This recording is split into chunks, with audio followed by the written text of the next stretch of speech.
Welcome back to Homeopathy at Home with Melissa. Hey, Melissa. Hey, Bree, it's great to see you. So good to be here. Tonight we have a special guest with us again. I love that we've started to get some testimonies and people willing to come be on the podcast with us. So tonight we're going to have Megan with us. Hey, Megan, if you want to say hi real quick. Hey, Bree. Hey, Melissa. Hey, She's Megan. going to join us to talk about her daughter's eczema story. Yeah, thank you. I'm glad you're here, Megan. Thank you so much for agreeing to be here with us and tell your daughter's story because it's encouraging. So, there are so many parents out there right now who are so discouraged with their baby's eczema, their toddler, their younger child, their older child. So it doesn't matter how old you are, homeopathy can uproot eczema, but we do see it happen faster and easier the younger they are. And that's not even just with eczema, that's with all kinds of conditions. The younger the person is when they start homeopathy, the faster and easier it is to uproot the thing. So I'm really happy to just see the progress that you've made. And I would love for you just to tell our listeners that your story. And before we do that, if you're listening to this on the podcast, we are going to show some pictures. So you can head on over to the YouTube channel and actually see the pictures of her progress that we'll show in just a little bit. So Megan, tell us your story. Yeah, sure. Thank you for having me. So I have a 2.5-year-old daughter. Her eczema really started when she was around 3 months old. She had this full body flare that we as new parents just didn't know what it was. It didn't itch at the time, but she was also so little. So we took her to the pediatrician, and we just felt in our hearts that we did not want to take the steroid route. So it sort of fizzled out as she got a little older, but it always kind of stuck around in these small little areas behind her knees, on the tops of her thighs. So it kind of localized a little more versus being so inflamed all over. So diet changes for breastfeeding helped with some of the overall redness. But I just remember when she was starting daycare for the first time at 1, it was in the summer. It was like late May, and I would not put her in shorts. I never sent her in shorts to daycare or preschool because I just didn't want anyone to see the backs of her legs. So even at 1, it was still kind of putting a big damper on our lives, and putting her in a bathing suit just gave me anxiety for swim day at preschool, just because it was still visible. And then as she started to get a little older, she started to scratching, like most kids with eczema do. They start to find it. It starts to bother them a little bit more, exacerbates it. But we still felt like we were just slapping topical things on it. But it was still in kind of those little areas. And then in June of this year, we went to a family vacation at the beach, and kind of a perfect storm happened inside of her. There was multiple bug bites. She got bit by sand fleas, and then she was swimming in a highly chlorinated pool. And then she was eating foods that we later realized had a couple of her food sensitivities in it. So kind of just this overall inflammatory situation happened while we were on vacation, and it just set her body off. She had full flares all over her body now, from her neck all the way down to the backs of her knees, and it was just getting worse and worse every single day, no matter what we were doing. We were so restrictive with her eating. It just felt like her body was like spinning out of control inflammatory wise, and we just couldn't get a handle on it. And so in the middle of summer, when she should be outside swimming and playing and, wearing little to nothing, we had her covered inside. We stopped going places or doing things. We were just like overcome by how severe this flare was, and that it just was not being managed.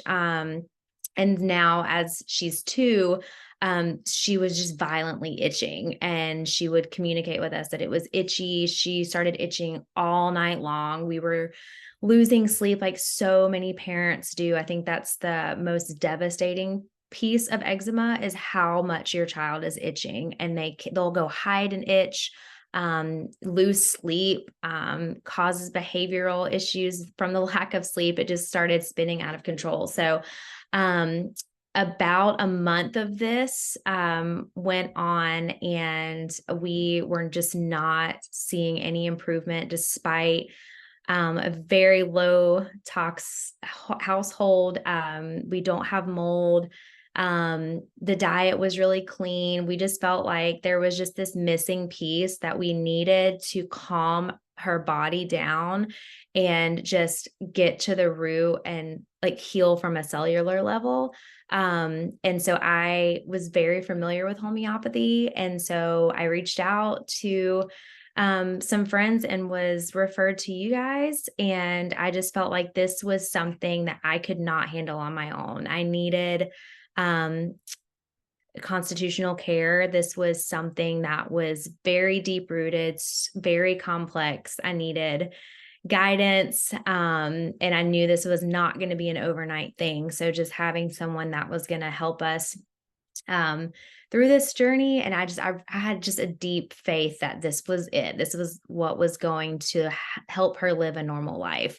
And so we got started. I reached out to Bree, at the end of June. And then by the beginning of July, we had a meeting, and we got started on the care plan together. And I think my favorite part of all of this was the initial consult with Bree, where she just spent an hour asking me questions and going through everything from conception to where we were now. And it just helped me kind of piece together so many things of possible contributors. But then at the end of the day, like, it just gave me some ease that we may never really know what one thing disrupted her gut or caused her to be susceptible to eczema. But the beautiful thing about homeopathy was that we didn't really have to know exactly what it was, but that we were still able to heal her at the same time. So I think that that was the hardest part, is that you could just drive yourself mad, throwing away everything in your home. What if it's this? What if it's that? And I think that there definitely are a lot of triggers that could potentially be contributing factors, but homeopathy got Rachel, in our experience, to a place where her entire system was manageable and calm enough that we could actually start to see what some of those triggers were. She was super clear, like, oh, she rubbed up against the Christmas tree, and like that kind of, she doesn't like that fabric. It kind of like irritates her skin, but then immediately within a day, it would calm back down again, because her body was just healing at such a rapid rate, we felt like at this point. But I don't know, I kind of talked in a circle, but that was one of my favorite parts, was having the 1 hour consult and just really being able to talk about the whole child. And I just like really appreciated that part of the entire care plan. Thank you so much. What a great story. And so you're saying at the end of July, you started the care plan. Yes. And for those that listen to this in the future, this is now the beginning of December. So we're talking August, September, October, November, 4 months, and maybe a week or two, which is amazing and wonderful. And you know what I heard in your story? I heard what I hear so often. And that's what I was saying a few minutes ago. There's so many moms out there that are breastfeeding, and their babies get eczema. So then what does that usually, the lactation consultant, which I am also, so I'm nobody's being thrown under the bus here. I've done it many times. Pediatrician, lactation consultant, naturopathic doctor, whoever, any person that you go to see, they're going to say, oh, cut out gluten and dairy, some might say corn, some might say eggs. Mhm. And so they're going to have you cut out these foods. And what I often see is that it either doesn't help or it does help, but then they're stuck. So it's an extremely stressful way to live when you can't eat dairy, gluten, eggs, Yeah. then everything. And you have to change your diet and the way you shop, the way you cook, eating out and going to friends' houses or parties or all of that is stressful. Mhm. And then family members don't understand. Extended family, they just don't understand. They're just like, oh, it's just a little bit, and they have no idea that if you get a little bit, that night's going to be, and not even just that night, it could take weeks Yeah. of just no sleep. And I heard you say it was sleep disruptive. It caused anxiety. There was a lot of cover up. So there was cover up of clothes, and then they was trying to cover with medicines, food sensitivities that you figured out, restricted diet, stress. Mhm. Your whole life stopped. I mean, like you said, this summer you just stopped going anywhere, and you guys felt overcome. The violent itching, the behavior issues, we often see that follow. And yes, in her case, most likely because of the missed sleep. But what we also see is when people don't uproot the eczema early, then when they get to be 10, 12 teenagers, there's this whole behavior thing. And it's just part of the whole picture that Yeah. if we don't get this taken care of. And then you did all the things. And I know how expensive that was. Yeah. Lots. You probably had the house checked for mold, or maybe even did some mold remediation. I don't know, but a lot of people do that. Air filters, changing the diet, changing all of your laundry detergents and soaps, and those are good things to do. But when you're in a panic mode and you have to do it all at the same time, that's expensive. Oh my gosh, yes. People are just wanting to step into a natural healthcare lifestyle and they're new to it. I'm like, let's just change one thing at a time. Okay, let's change your laundry detergent. Well, in your case, you were like, we have to do all of these things. So we're just throwing everything away. And then we're buying all these new things and it's expensive. You had to do research that costs time. You weren't getting any sleep. All of these things that you said, we hear this terrible situation all the time. And you needed help. Yeah. And I'm so glad that you reached out to us. And so I want to show some pictures, if that's okay with you. You're giving me permission to show some pictures. I want to start with, let me pull up the one I want to start with first. So we are going to look at, first I'm going to show you, so you guys that are listening to the podcast, you want to scoot on over to the YouTube channel so you can see these pictures. So first, this is the back of her leg. Of one leg. The backs of both legs looked like this. I saw the whole picture, and it looks like you can see a little bit of her arm up there. Yes.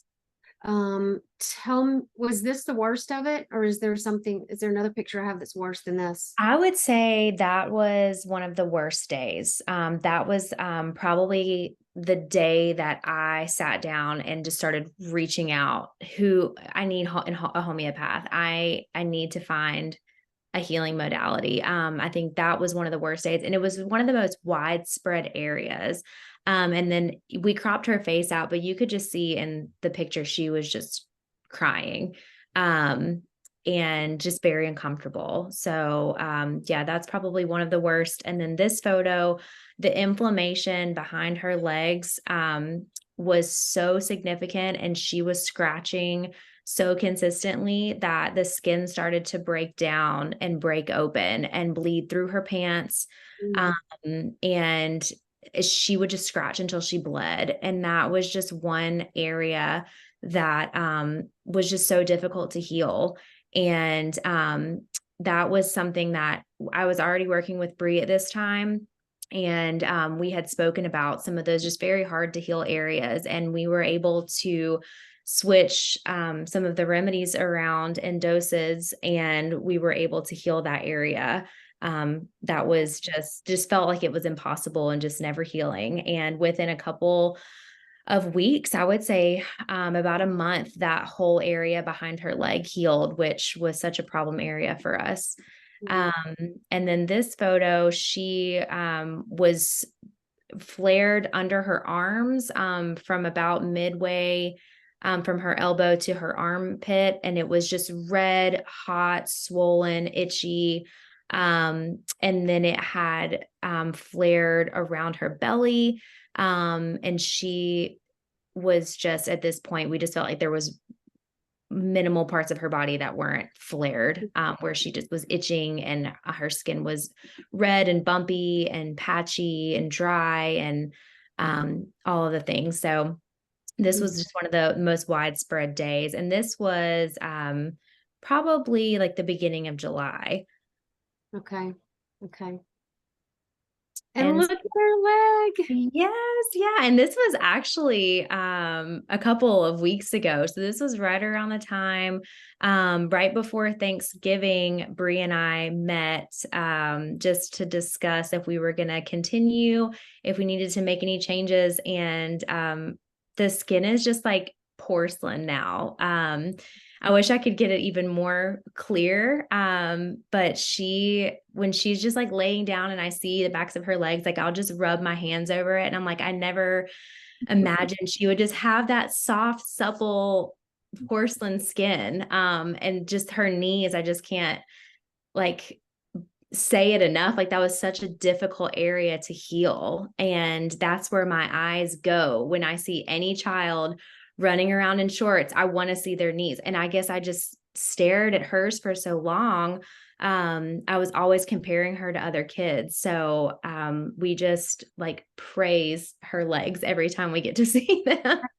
Yeah. And look at her belly and her arms. yes, yeah, she was so excited. And we tell her, you know, we have to take pictures of your skin, and she puts her arms up, and she is very excited too. And she says, you know, no itchy, no itch. So she knows, like, you know, it's not red anymore, it doesn't itch anymore. So it's all just so smooth. And if you saw her, you would never know that she was an eczema kid, when before people would ask us what was wrong with her.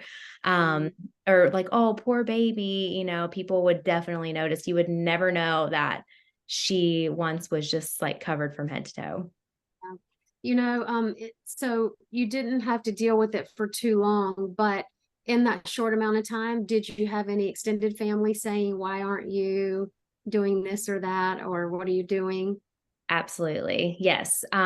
Especially with the commercials that, you know, come on TV promoting all of these different kinds of quick fixes for eczema, especially geared towards the pediatric population. A lot of, you know, why don't you just do a steroid? I can get a steroid from a friend and you can try it. An antibiotic would probably help. Just like lots of different things. And I just knew, even from a young age, like I had a bottle of steroid cream in my hand when she was an infant, and I just could not bring myself to do it. I just had this voice that this is not going to be a solution. There's too many side effects for me. I'm just not comfortable.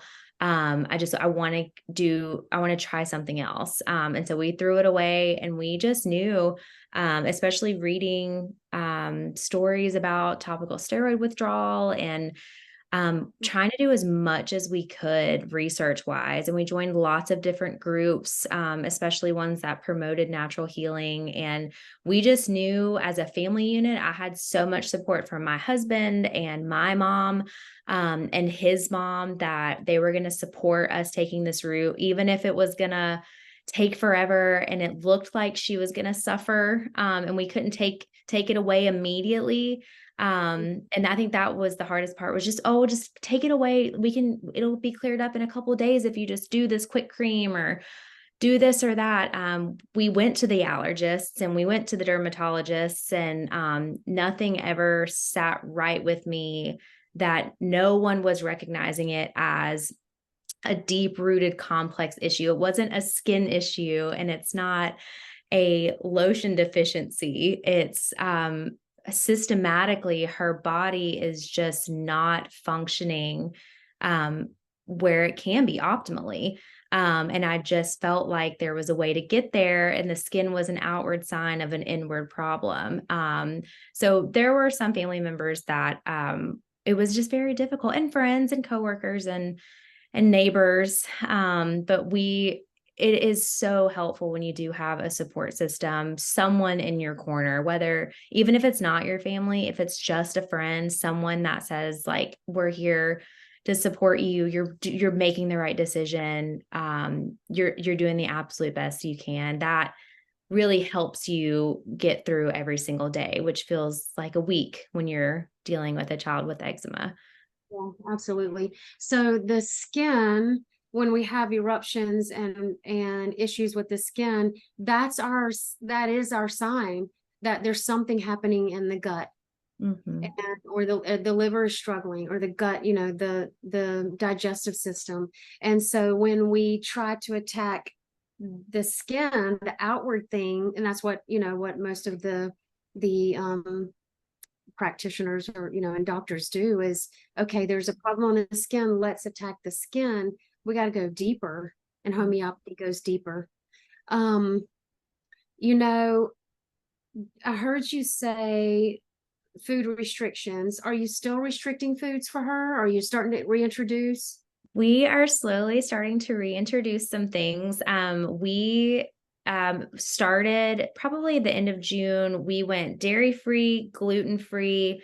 We have been egg-free her whole life due to her having, she does have a documented egg allergy. And it was just in the characteristic of some hives around her face, and then it went away when she was younger. So we just stayed away from it. And then over the break where we were on vacation, she did have lots of baked goods with baked eggs in them. And I think that was one of the things that it's just one of those intolerances for her and sensitivity. So we are completely egg free, but we have been reintroducing gluten and dairy, and she has been great. No reactions. We've been out at restaurants. My sister, she had a wedding this past weekend, and we let her eat the food at the reception, and we knew everything was cooked in butter, and there were croutons everywhere and bread rolls, and she was just taking bites of everything. And we watched and waited, and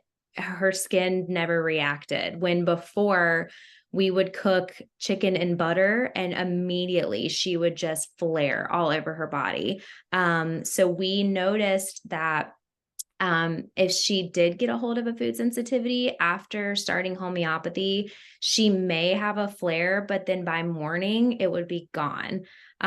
So the longevity of the reaction would get shorter and shorter to where it may be just a couple hours, or not at all. So we just felt like her body was able to heal so much faster, and she was tolerating so much more.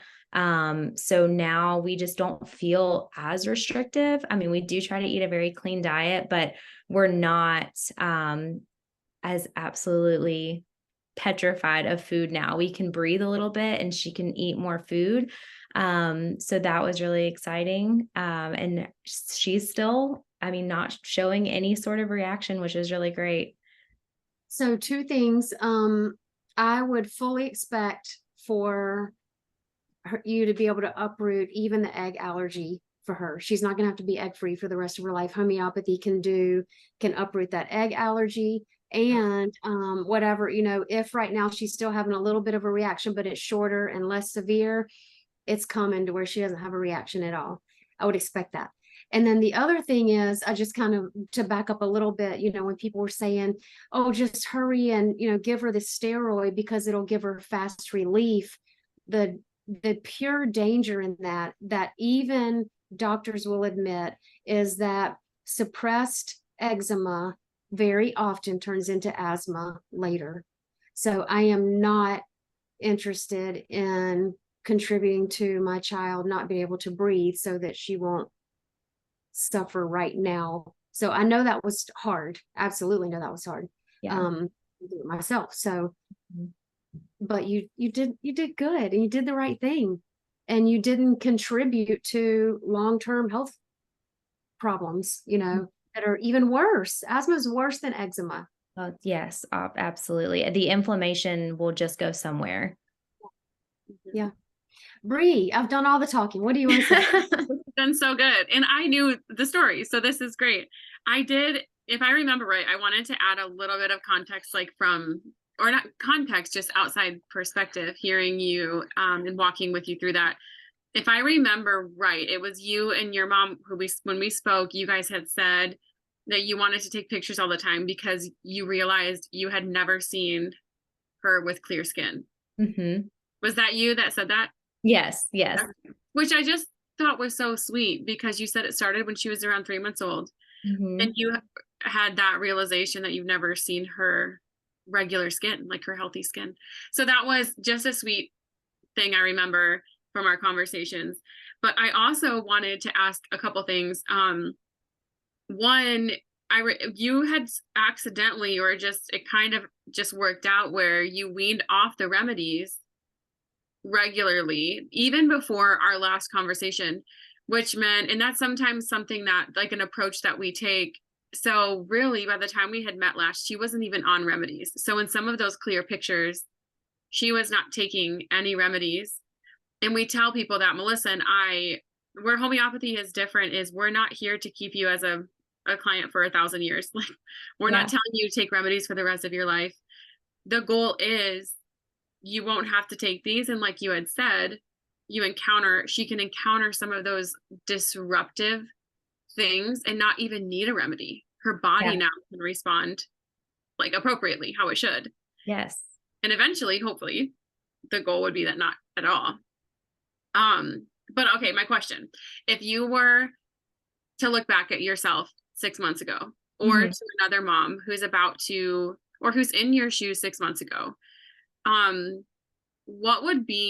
would you explain the perseverance that you needed? Because we had some hard conversations in the middle, and like that one spot that was so hard to clear up. What gave you like the fortitude almost to just push through when you're here, you are taking the homeopathy, you're doing the remedies. This was kind of like you were hoping this was the last thing that would work, and then it was still really hard. Yeah. I think first, just religion and being spiritual, and just being able to give some of that like worry and stress up. And just, I prayed a lot. In the middle of the night, I would pray. And I think it was something also that you told me that I think it's the one thing that kind of stuck with me, that kept me going, was that healing was going to be circular. And so often we want to see such a linear path of healing. And the way that this worked for us is we would see good days and some improvement, and then we would see a really bad day. And then we had a really bad week, but then we would have a couple more good days. So it was such like, we felt like we were in this spiral of every time we hit a part of the spiral, she would have a flare. And so it's almost like we got bigger, and then it got longer, and then things were getting easier. And it was just this constant like round and round, but we felt like all of a sudden we were looking at our calendar and we were like, we haven't written down any flares in a couple of days. Like that was subtle. Like we didn't even realize that we were having more good days. We were just kind of easing into it. And it is such like a slow progression. But like, just don't give up. And it is something that is so deeply rooted and complex. You have to stick with it. And it's something that complex is going to take time. And like Melissa said, the younger that you can start helping your baby through this, I really believe that children are such pure, receptive beings that they respond to homeopathy in such a beautiful way and so much faster, because we're not having to take away all these layers of all this inflammation for years and years and years. They're just like open and ready to receive healing. And so if you see your child or your infant starting to struggle, like just know there's a safe and alternative and natural way to manage the symptoms and to provide healing. And there's just, honestly, I wish I could show you my cart of cream next to me. It's like absolutely loaded with stuff, which I should just honestly get rid of. But we spent hundreds of dollars on things that maybe helped the texture of the eczema in the moment, but we can't say that any of those things like really helped. So I think that they can support, but there's just, homeopathy is just it's so hard to explain, but it is the catalyst, truly. And there are a couple things, calendula, that is homeopathy. And that was probably the one oil or cream that we put on her that really kind of helped speed up some of the process. But everything else that was recommended, it was just putting a Band-Aid on it, I really feel like.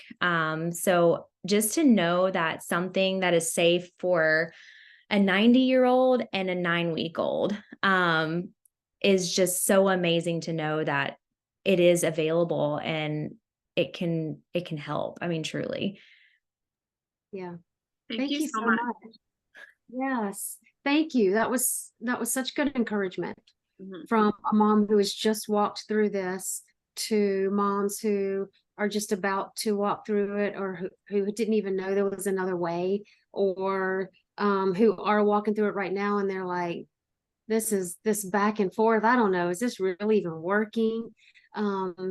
But I work mostly, so I think Bree has all the babies and toddlers with eczema, and I usually do the teens and adults. And it is quite a bit harder. It does take longer because they're older and there's been more suppression in their life. But There's layers there when they're older.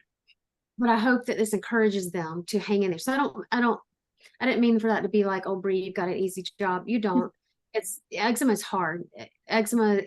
Skin things are one of the hardest things to do with homeopathy, because we have to go deep, and the skin is the last thing to heal. So there was so much healing that went on in that baby's life, in that body, while we were using the homeopathy. And so I hope that you'll choose to use homeopathy for the rest of your life and for the rest of her life. And because stuff will come, and there might even be another eczema flare in a year, and you'd be like, wait, there's a little tiny I did that. There was a little tiny spot, and I said, I haven't seen that in years. I'm not worried about it. I didn't even take a remedy for it, and it's going away. But there's sometimes it's like a little show here of not just eczema but other symptoms. So if that happens, don't let it alarm you. It's just, oops, let's maybe give a dose of whatever remedies are working, or call Bree and say, hey, what should I do? Or her body now is reminded what to do and how to heal. Yes. Yeah, absolutely. And she was running around outside, and I think she rolled around in a pile of leaves without a shirt on a couple weeks ago, and it irritated her skin, and it looked like she was having a flare. And we were like, oh my gosh. And we gave her one dose of the remedy that she was on, and it was completely gone by the time she went to bed. So this was like 3 o'clock to 8 o'clock. And we were like, oh, wait, it's not there anymore. Usually that would be something that would last for a couple days when her skin flared. So, like you said, just one dose, and we were able to get her back to baseline. So she's not perfect, and there are things with her sensitive skin that still, we'll never really know what these things are that set her skin off sometimes. But now we feel like we have an answer, and her body is so responsive to it now, that she can just go right back to being a comfortable, healthy kid. So that's exciting. I love it. And you know what? One very last thought before we go is that you now have this, you've been empowered to take care of her yourself. So if, like you said, if the flare comes, then you know exactly what remedy to give. You don't have to make an appointment and talk to, to Bree or me and pay and do, you know what to do. And that's so beautiful. I love it. This is what I want. I want moms and families to know how to take care of their own children, their own families with homeopathy. Yes. Thank you so much for being here, Megan. I'm so thankful for you to share your story and share the pictures with everybody who watches and gets encouragement. And good job, Bree. Everybody loves Bree. Yes. really Not good job. difficult. Well, it is. Well, I mean, just working with her, and she's great. And I mean, to also encourage you with that, Megan, following your like mom intuition in these decisions and even decisions you made with remedies has been amazing. We love that. I love seeing it. And it's just been so refreshing. These are the stories we live for, and this is what we want people to hear when, not that the other people aren't great to work with, but the cases can be really hard and they need encouragement. And so do we, because there have been times I'm like, I don't know what I'm doing. This is so hard, Yeah. And I'm like, it does work, right? Like, I know it does. And then we hear these stories and I'm like, okay, it does. It really does. It's just takes more time or different remedies and different situations. Yes. And as many moms as can hear what you are both doing and that it does work, it just feels like it's everywhere now and it's just so more widespread. And I just want as many moms to know that there is a safe alternative of healing that does work. So I was so excited that you guys invited me because I just wanted to shout it from the rooftops. Thank you, thank you, thank you. So you guys go watch the YouTube video if you haven't yet, and share this audio podcast or share the video so that other people can get encouraged. And stay tuned. We've got lots more things to share. This podcast is all about education and encouragement. So you're going to get one or the other when you listen. So thanks for being here and have a great night.